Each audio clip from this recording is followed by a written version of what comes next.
Hello student, स्वागत है आपका सुर अकेडमी पे। तो आज है प्रकाश वाले चैप्टर का लेक्चर नंबर 4। आज की क्लास में हम बात करेंगे कि गोली दर्पण क्या होता है तथा उसके कुछ प्रकार होते हैं, उत्तल दर्पण तथा अवतल दर्पण। ये सारे गोली दर्पण के प्रकार हैं और उनमें जो भी टर्म्स यूज होती हैं जैसे फोकस दूरी हो गया, वक्रता केंद्र हो गया, इन सब के बारे में भी अच्छे से बात करेंगे। तो चलिए सीधे बोर्ड पर चलते हैं। हम गोली दर्पण के बारे में जान लेते हैं, वो कैसा होता है, क्या होता है। देखिए, जो आपका गोली दर्पण होता है वो एक ऐसा दर्पण होता है जिसका जो परावर्तक पृष्ठ होता है वो वक्रित होता है। वक्रित मतलब साइड से कर्व होता है। जैसे समतल दर्पण के बारे में जब मैंने बताया था, समतल दर्पण एकदम पूरा फ्लैट होता है, लेकिन जो आपका गोली दर्पण होता है वो किनारों से वक्रित होता है। ऐसे कुछ इस तरीके, जैसे आपको ये दिख रहा होगा, कुछ इस तरीके से किनारों से वक्रित होता है। ये आपका है अवतल दर्पण और ये है आपका उत्तल दर्पण। अवतल दर्पण का जो परावर्तक पृष्ठ होता है वो अंदर की तरफ होता है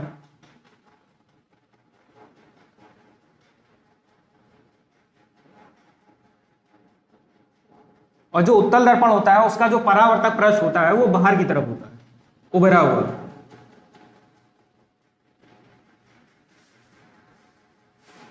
और ये जो डैश डैश अभी मैंने बनाया समझ गए होंगे, ये दर्पण की एक सतह पे जब हम कलई कर देते हैं तो दूसरी सतह जो होती है वो परावर्तक पृष्ठ बन जाती है। तो ये आपका अवतल दर्पण है और ये आपका उत्तल दर्पण है। जो आपका अवतल दर्पण होता है उसकी जो परावर्तक पृष्ठ होती है वो अंदर की तरफ होती है और जो उत्तल दर्पण होता है उसकी जो परावर्तक पृष्ठ होती है वो बाहर की तरफ उभरी हुई होती है। तो आई होप ये इतनी बात आपको समझ में आ गई होगी।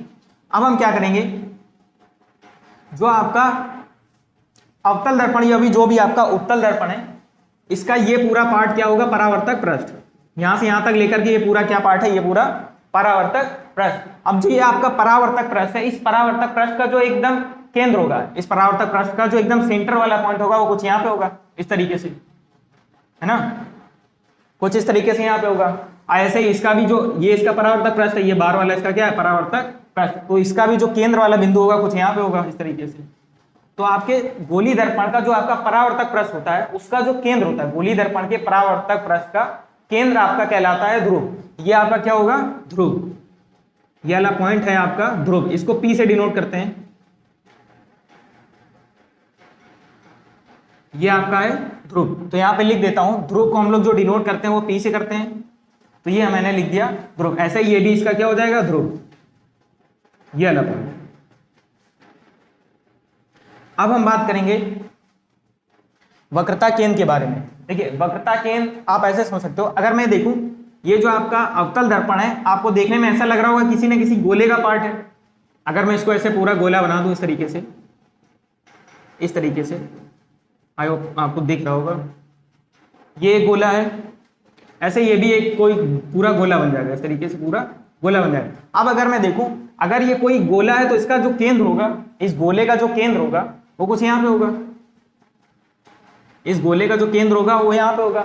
अब ये जो आपका गोले का केंद्र है, इस गोले का जो केंद्र है वो इस अवतल दर्पण के क्या कहलाएगा, वक्रता केंद्र। आपका ये जो अवतल दर्पण जिस भी गोले का भाग है, जिस भी गोले का भाग है उसका जो केंद्र होगा वो क्या कहलाएगा, वक्रता केंद्र कहलाएगा। तो ये आपका हो जाएगा वक्रता केंद्र। इसको डिनोट करते हैं C से, इसको डिनोट करेंगे कैपिटल C से। तो आपका वक्रता केंद्र की जो नोटेशन होती है वो क्या होती है, C होती है।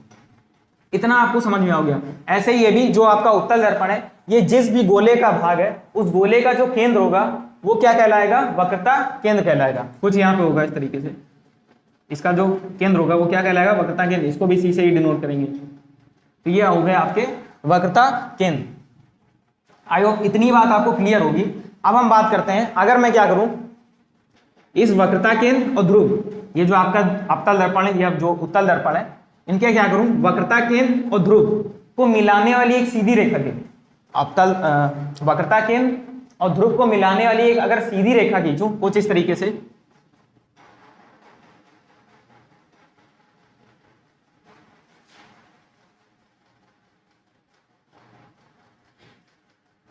कुछ इस तरीके से मिलाने वाली एक सीधी रेखा खींचूं, तो इसका हम लोग नाम देते हैं मुख्य अक्ष।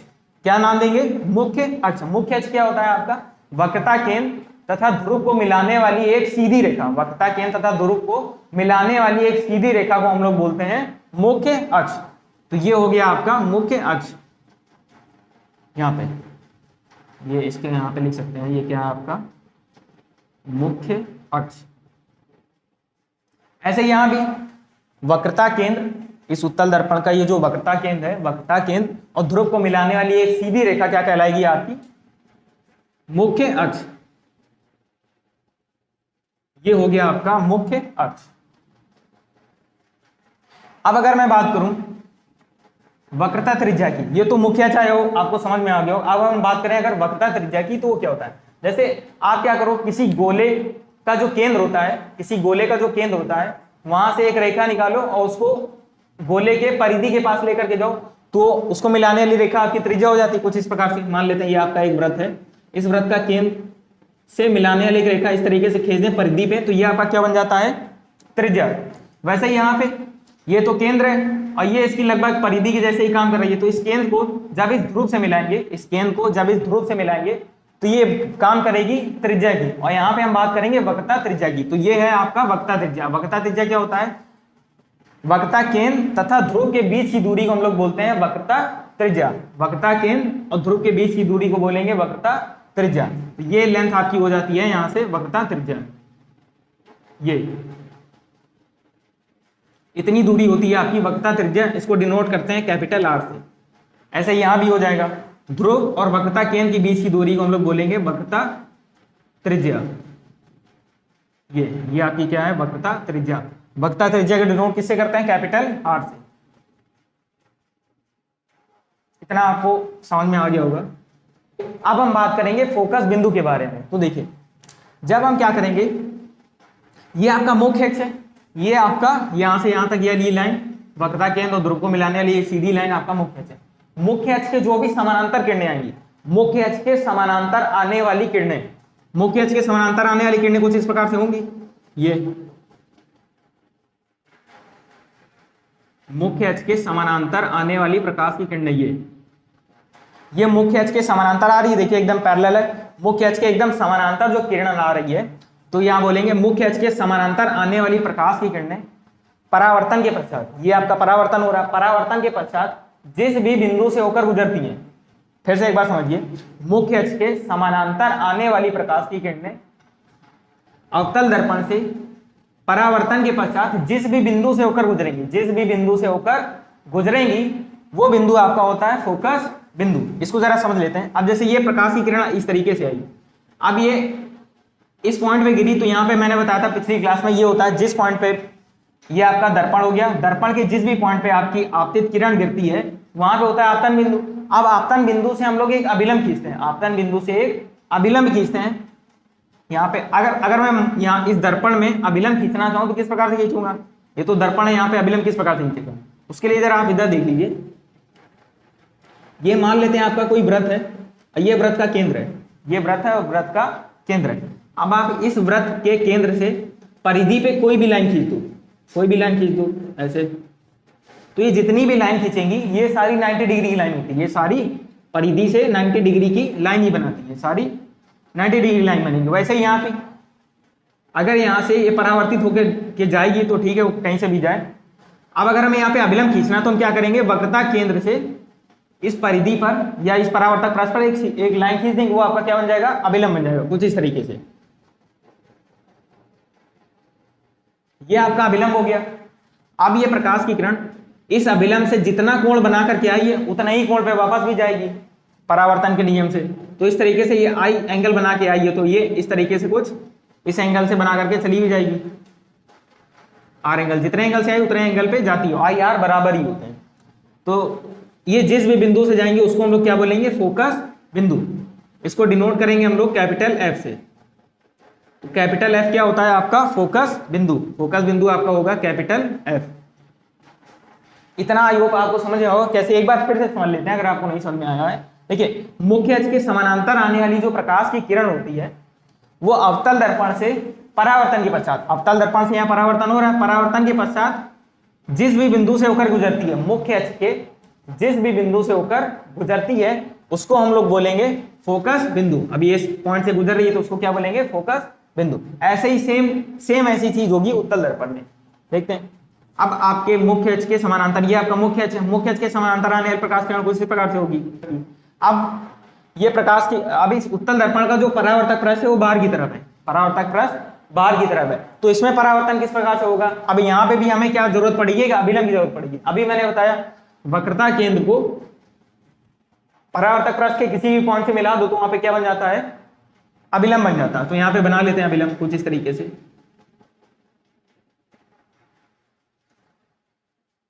ये आपका यहाँ पे अभिलंब बन गया कुछ इस तरीके से। ये अभिलंब से आपतित किरण जितना भी एंगल बनाएगी उसी एंगल पे वापस भी जाएगी, तो कुछ इस तरीके से ये चली भी जाएगी, इस तरीके से आई और इस तरीके से चली गई, ये इस तरीके से यहाँ पे होगा। अब आप देखिए ये प्रकाश किरण मुख्य अक्ष के समानांतर आई और उत्तल दर्पण से परावर्तन के पश्चात टकरा करके ऊपर की तरफ चली गई। अब ये मुख्य अक्ष पे कहां पे जाकर के मिलेगी, ये तो मिल ही नहीं रही, तो हमें यहाँ पे जबरदस्ती इसको मिलाना पड़ेगा। जबरदस्ती मिलाने के लिए इसको हम थोड़ा सा पीछे की तरफ ऐसे लेकर के जाएंगे डॉटेड। तो अब क्या लग रहा है कि ये जो प्रकाश की किरण है, ये जो प्रकाश की किरण है इस पॉइंट से आती हुई प्रतीत हो रही ना आपको। देखिए ऐसा क्या लग रहा है कि ये प्रकाश की किरण यहां से टकराने के पश्चात ऐसे चली गई, ऐसा लग रहा है कि ये प्रकाश किरण इस पॉइंट से आ रही है ना।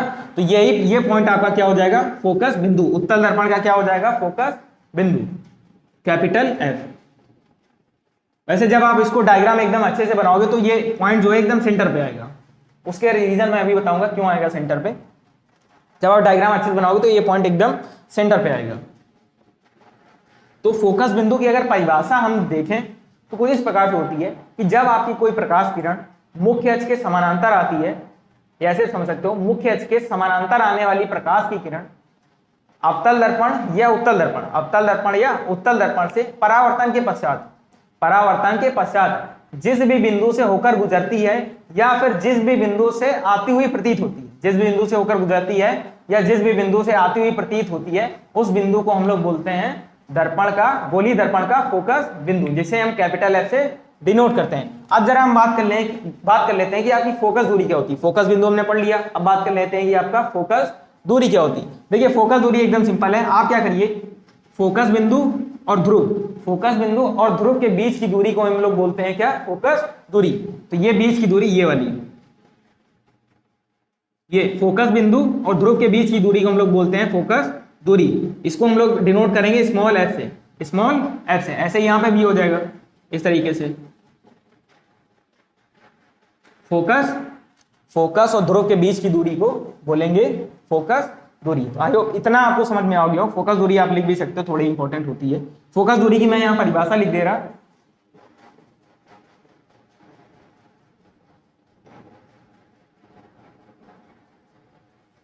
फोकस बिंदु तथा ध्रुव के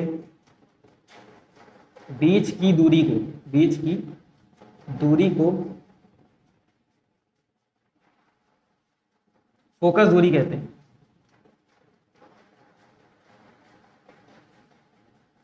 गोलीय दर्पण की फोकस दूरी कहते हैं। तो ये हो गई आपकी फोकस दूरी की परिभाषा। और इसको डिनोट मैंने बता दिया स्मॉल एफ से करते हैं, ये फोकस दूरी को डिनोट स्मॉल एफ से करते हैं। अब मैं जरा आपको एक रिलेशन भी बता दे रहा हूं साथ में कि जो आपका फोकस दूरी होती है और वक्रता त्रिज्या, फोकस दूरी और वक्रता त्रिज्या में एक संबंध होता है, एक रिलेशन होता है, उसको भी जरा यहां पे लिख लेते हैं। फोकस दूरी f तथा r में रिलेशन तथा r में संबंध। वो संबंध क्या होता है कि जो आपकी फोकस दूरी होती है, एक बार अच्छे से सुनिएगा आप लोग, जो आपकी फोकस दूरी होती है वो हमेशा वक्रता त्रिज्या की आधी होती है। फोकस दूरी आपकी वक्रता त्रिज्या की आधी होती है, इस तरीके से। ये आपकी फोकस दूरी हो गई और ये फोकस दूरी जो होती है वक्रता त्रिज्या की आधी होती है। तो ये हो गया आपका रिलेशन। ये रिलेशन आपका काम आएगा जब आप न्यूमेरिकल्स वगैरह को सॉल्व करोगे, तब ये रिलेशन आपको बहुत ज्यादा काम आएगा। तो ये हो गया आज की क्लास का पूरा। अब जरा एक बार इसको क्विक रिवीजन कर लेते हैं कि आपने जो जो पढ़ा, एक बार उसको एक बार फिर से रिवाइज कर लेते हैं। सबसे पहले मैंने बताया था कि आपका गोलीय दर्पण क्या होता है। गोलीय दर्पण आपका ऐसा दर्पण जिसका जो परावर्तक पृष्ठ होता है वो वक्रित होता है, यानी कि साइड से कर्व होता है। उसके बाद मैंने बताया एक आपका होता है अवतल दर्पण, दूसरा होता है आपका उत्तल दर्पण। अवतल दर्पण आपका क्या होता है, अवतल दर्पण का जो परावर्तक पृष्ठ होता है, यानी कि जहां से परावर्तन होता है वो परावर्तक पृष्ठ अंदर की तरफ होता है, वो परावर्तक पृष्ठ अंदर की तरफ होता है। जो आपका उत्तल दर्पण होता है उसका जो परावर्तक पृष्ठ होता है वो बाहर की तरफ ऐसे उभरा हुआ होता है, जैसे यहाँ पे आपको दिख रहा है। उसके बाद हमने बात की कि आपका ध्रुव क्या होता है। जो आपका परावर्तक पृष्ठ होता है उसका जो केंद्र होता है, परावर्तक पृष्ठ का जो अभी केंद्र होता है वो आपका ध्रुव कहलाता है। सेम अवतल दर्पण में वही चीज उत्तल दर्पण में। फिर हमने बात की थी कि आपका वक्रता केंद्र क्या होता है। जैसे ये आपका अवतल दर्पण जिस भी गोले का भाग है, ये एक्चुअल में जो ये दर्पण होते हैं किसी गोले को काट करके ही बनाए जाते हैं, तो ये जिस भी गोले का भाग है उस गोले के केंद्र को हम लोग बोलेंगे वक्रता केंद्र। ऐसे ही सेम उत्तल दर्पण जिस भी गोले का भाग है उसके केंद्र को हम लोग बोलेंगे वक्रता केंद्र। अब मैंने क्या बताया था कि अगर वक्रता केंद्र और ध्रुव, वक्रता केंद्र और ध्रुव को मिलाने वाली एक सीधी रेखा खींचे तो वो यहाँ पे मुख्य अक्ष कहलाएगी। क्या कहलाएगी? मुख्य अक्ष। ये सीधी रेखा आपकी क्या है? मुख्य अक्ष। सेम वही चीज ये भी, ये आपकी यहाँ से यहाँ तक क्या है? मुख्य अक्ष। फिर मैंने बताया था कि आपकी वक्रता त्रिज्या क्या होती है। वक्रता केंद्र और ध्रुव के बीच की दूरी को हम लोग क्या बोलते हैं? वक्रता त्रिज्या। यहां से यहां तक की दूरी को हम लोग बोलेंगे वक्रता त्रिज्या। सेम वही चीज फॉलो होगी उत्तल दर्पण में भी। उसके बाद मैंने बताया था कि फोकस बिंदु, फोकस बिंदु क्या होता है? क्या होता है? मुख्य अक्ष के समानांतर आने वाली प्रकाश की किरण, मुख्य अक्ष के समानांतर आने वाली प्रकाश की किरण गोली दर्पण से परावर्तन के पश्चात जिस भी बिंदु से होकर गुजरती है या फिर जिस भी बिंदु से आती हुई प्रतीत होती है, जिस बिंदु से आती हुई प्रतीत होती है उस बिंदु को हम लोग क्या बोलते हैं? फोकस बिंदु। फिर मैंने फोकस दूरी बताया था। फोकस दूरी क्या होता है? फोकस बिंदु और ध्रुव के बीच की दूरी को हम लोग फोकस दूरी कहते हैं। फिर मैंने ये भी बता दिया कि आपके फोकस दूरी और आर में रिलेशन क्या होता है, फोकस दूरी और वक्रता त्रिज्या में संबंध क्या होता है। F बराबर R/2, यानी कि जो आपकी फोकस दूरी होती है वो हमेशा वक्रता त्रिज्या की आधी होती है। वही चीज मैं यहाँ पे बता रहा था कि ये पॉइंट एकदम सेंटर में क्यों आएगा, क्योंकि ये आपकी वक्रता त्रिज्या और फोकस दूरी हमेशा वक्रता त्रिज्या की जस्ट आधी होती है, तो ये पॉइंट यहाँ पे आना चाहिए था। आप डायग्राम जब अच्छे से बनाओगे तो आपका ये पॉइंट यहीं पे ही आएगा। आई होप आपको ये वीडियो पसंद आई होगी। अगर आपको ये वीडियो अच्छी लगी, आपको कुछ सीखने को मिला है, तो आप इस वीडियो को लाइक करें और चैनल को सब्सक्राइब करें ऐसे ही और आगे वीडियोस के लिए। मैं इस चैनल पे आपको इस चैप्टर से रिलेटेड आगे चल के न्यूमेरिकल भी बहुत सारे कराऊंगा। तब तक के लिए जय हिंद।